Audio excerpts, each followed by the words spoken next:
Students of class 12, Abhidya Bhavan School. Hope you are all doing well.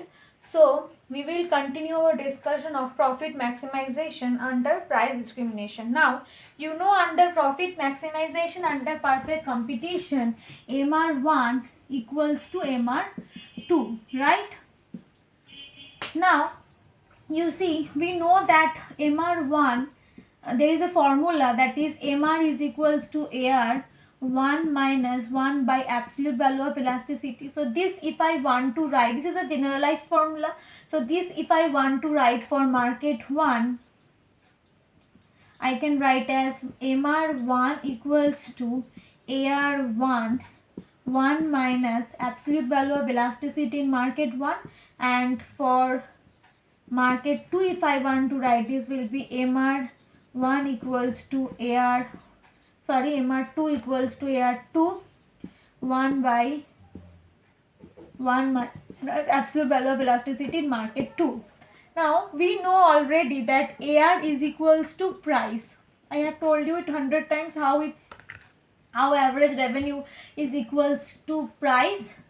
Okay, so instead of writing AR1, AR2, we can write P1, P2. What is the price in market 1? It is P1, and what is the price in market 2? It is P2, right? P2. So this is ultimately what we can write.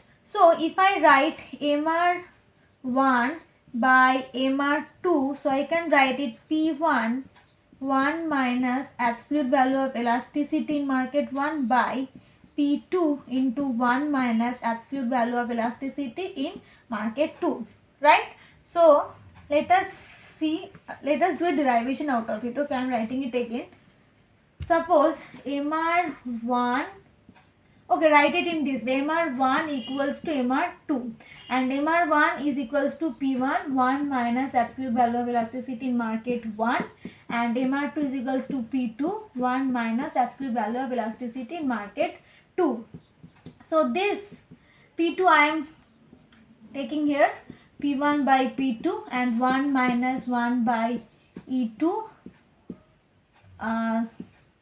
by 1 minus E1, right?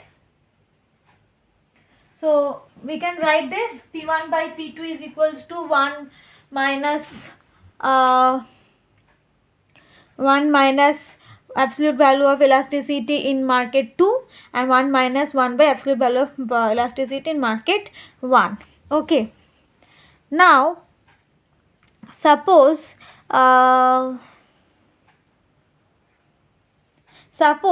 if your P1 is equals to P2, okay, so if your P1 is if your P1 is greater than P2, okay, so if your P1 is greater than P2, so this we can write as P1 if P1 greater than P2. So can I write that P1 greater than P2 means P1 is, as you can see, is this. So 1 minus 1 by absolute value of elasticity in market 2 greater than 1 minus 1 by elasticity of in market 1. Elasticity of demand in market 1. This 1 and 1 will cancel out. This minus and minus will cancel out. So we will be left out with elasticity of demand in market 2 1 by elasticity of market 1, demand in market 1. So this we can ultimately write as elasticity of demand in market 2, absolute value of elasticity of demand in market 2 is greater than absolute value of elasticity in market 1. So when P1 is greater than P2, my elasticity of demand in market 2 is greater than elasticity of demand in market 1. If the opposite happens, so let's see if the opposite happens. What is my conclusion? If P2 is greater than P1, okay, so what is my P2? P2 is 1 minus 1 by absolute value of elasticity in market 1 greater than 1 minus 1 by absolute value of elasticity in market 2.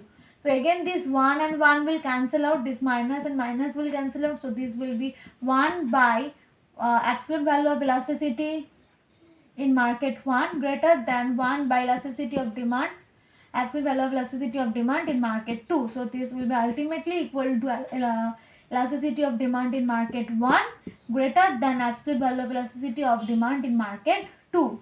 Okay, so if P2 is greater than P1, my elasticity of absolute value of elasticity in market 1 is greater than absolute value of elasticity of demand in market 2.